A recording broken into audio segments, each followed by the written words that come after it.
Од ноќеска Косово воведе ембарго на одредени производи од Македонија. Што се случува сега од косовска страна? Имате ли некаков официјален допис за ваквата одлука? Официјален допис за ваквата одлука за жал се уште немаме, меѓутоа практично изутрината големите фирми што се од кондиторската индустрија не алармирава и ние дознавме на еден начин од нив.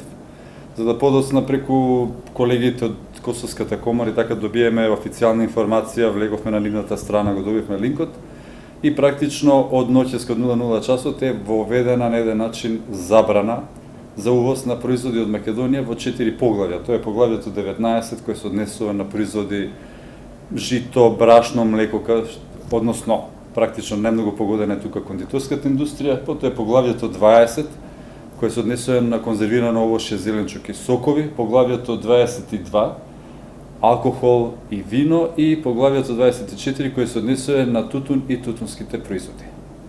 Така да ова е нова ситуација, официјално немаме ни од владата, ни од Министерството за економија кое е надлежно за ова, меѓутоа веќе сме запознаеме и преземаме чекори во оваа насока.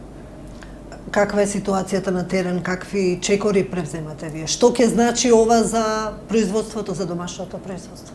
Видите, за жал оваа мерка е прилично лоша за нашите компании кои држат добар дел од косовскиот пазар. Пред се зборувам тука за кондиторската индустрија, од каде што е можеби најжестока реакцијата. Нашите предпоставки се дека ова одговор на мерката која владата донесе, односно кинувањето на забраната за увоз за пченица и брашно. Забраната за пченица важи, знаеме, од 2.9, значи од понеделникот, меѓутоа навестувањата се дека забраната за брашно ќе се симне на 15. Евентуално 1 октомври, кога има веќе навестување дека ќе почне, значи, употребата на бардеролите, оние заштитни маркици кај брашното. Со тоа се врзува и почетокот на укинувањето на мерката во делот на брашното.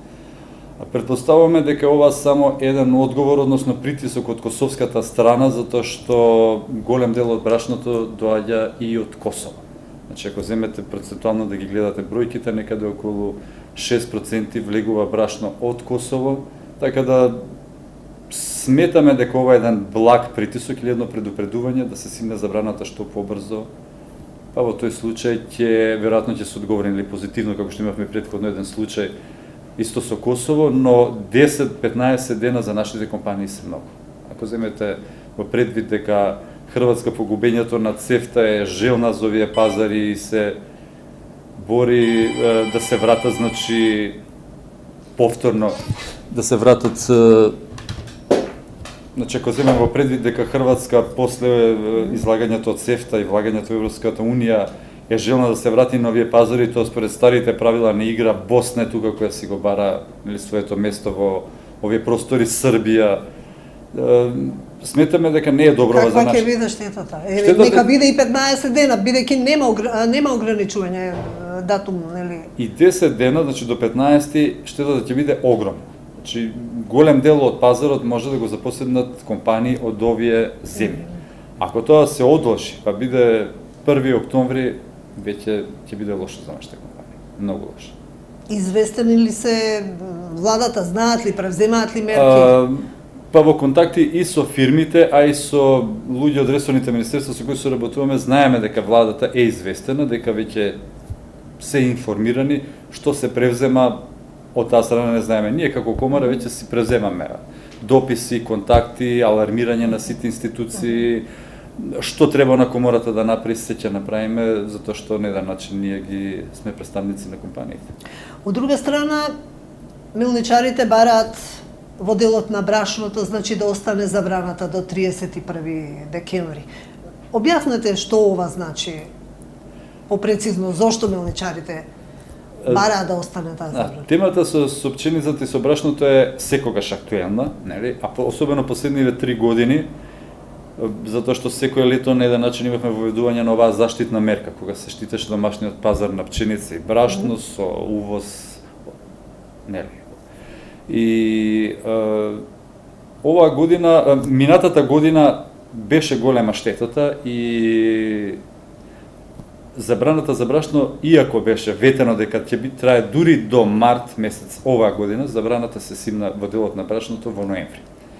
И големи количини се увезува на брашно, значи ако земете наспроти 20, 24, 5, 6 илјади тони брашно кој што се увезува годишно, минатата година имавме увезено 42.000 тони брашно. Значи, за некои 30%, 40% поголем увоз имавме на брашно. Инаку брашното доаѓа во главном Србија, Косово, малку Босна. Оваа година имавме некакви најави, а и назнаки од производители, од луѓе од министерствата и така натаму дека е можно да се воведе повторно оваа мерка. И ние реагиравме на време. Почнавме активност уште март, април, мај, уште тогаш комората, односно групацијата за мелничко-пекарска индустрија, ставуваше барања свој, во кои ние дававме предлози, сугестии, мислења како да се реши ситуацијата. Значи да не се иде со забрана, да се отвори да биде на пазарна економија, отворен пазар за да можеме кога е ефтина пченицата на Новосадската берза која е меродавна, значи за цените во регионот, да се увезе со тоа што нашите мелничари дури беа коректни и рекова дека ќе гледаме прво да откупиме нашата пченица, значи за да немаме проблеми. Меѓутоа, за жал, мерката се донесе, бевме претходно известени во јуни и од 2 јули излезе во службен весник и практично тогаш почна да важи мерката за ограничен увоз на пченици и на брашно. На последниот состанок, пред да се воведе оваа мерка, дури како и секоја година, што беше претходно случај, значи имавме една препорачана цена од страна на Министерството за земјоделство, која изнашуваше 13 до 15 денари по килограм. Значи тоа е препорачана цена на домашното брашно. Да, за домашна. А колку е за увозната? За домашната пченица. За пченицата да се откупе. Пченицата од Србија во моментов е 11 со се транспортот. Меѓутоа имаше и 9, и 10, и 8 денари. Таа е во принцип секогаш поевтина. За среќа оваа година, велам за среќа, значи кога почна откупат на домашната пченица која се покажа со не така добар квалитет, слаба енергија и останати параметри, за среќа и српската пченица која доаѓаше од увоз имаше исто, веројатно заради дождливата година, лоши параметри, па некако се компензираше, значи мелничарите колку толку компензирава.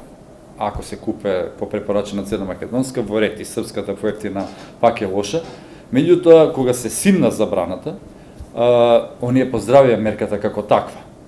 Значи, Министерството објави податок дека до крајот на август се откупени 95% и мелничарите ја поздравија мерката, рекова, значи штом за така кратко време се откупило, одлично, во ред, ние сме согласни, ја поддржуваме мерката, меѓутоа, добро што се симнува на време за да можеме додека е уште ефтина пченицата во окружувањето, мислиме пред се во Србија, да може да се купи ефтина, а квалитетна, сега е веќе далеку повисок квалитет од на пченицата во Србија, и на еден начин користејќи ја таа пченица, да се направи некаков баланс со претходно откупената не така квалитетна македонска, но и увезена српска пченица и да се добие некој брашно кое би имало средна цена.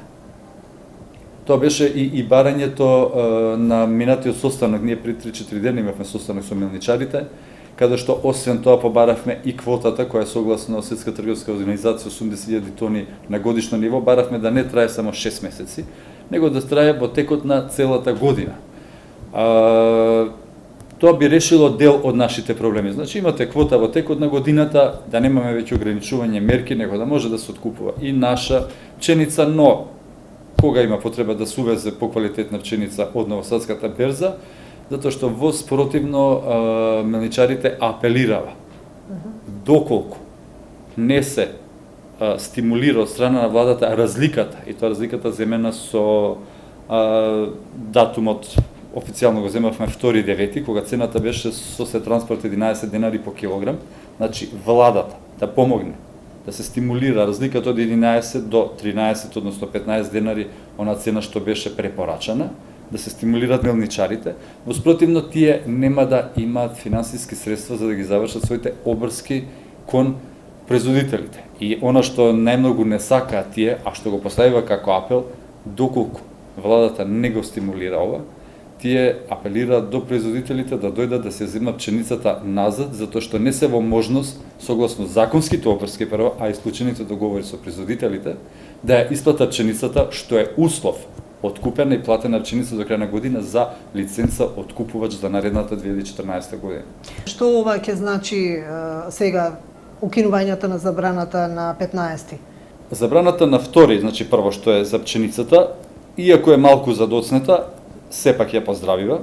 Ќе имаме можност да купиме поквалитетна пшеница, да направиме пристојно брашно, така да кажем, и со некој избалансирана цена. Не велам дека ова брашно е лошо, меѓутоа со претходни залихи имате од подобра пшеница, сега што ќе се купи поквалитетна пшеница, со она што во екот на бербата, жетвата беше нешто по-лош квалитет, сепак да се направи брашно кој одговара на квалитетот согласно стандардите во правилникот, кој е донесен од Агенцијата за храна и ветерина и важи ке нас, со пристојна цена, значи да нема никакви ни покачувања, ни снижување на цената, но што се однесува до забраната на 15 симнувањето во делот на брашното, сметаме дека е преуранета, затоа што во тој случај ќе имаме енормен увоз на брашно и тоа се очекува за тие 15 дена да имаме некаде количина до 10.000 тони внесено, како што претходно кажав, што е огромна количина.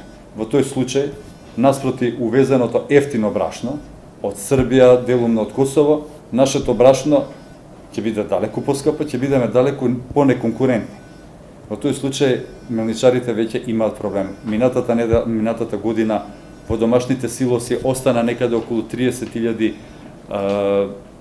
тони пченица, која не беше преработена токму од овие причини, затоа што влезе ефтино брашно од 2 ноември и тие едноставно немава сметка да преработат и да прават скапо брашно. Сега уште порано се симнува забраната, наспроти ветувањето 31 декември дека ќе биде, практично ставени се меѓу два огна и наша претпоставка е дека голем дел од фирмите нема да го издржат овој притисок и дека до година групацијата ќе биде далеку помала.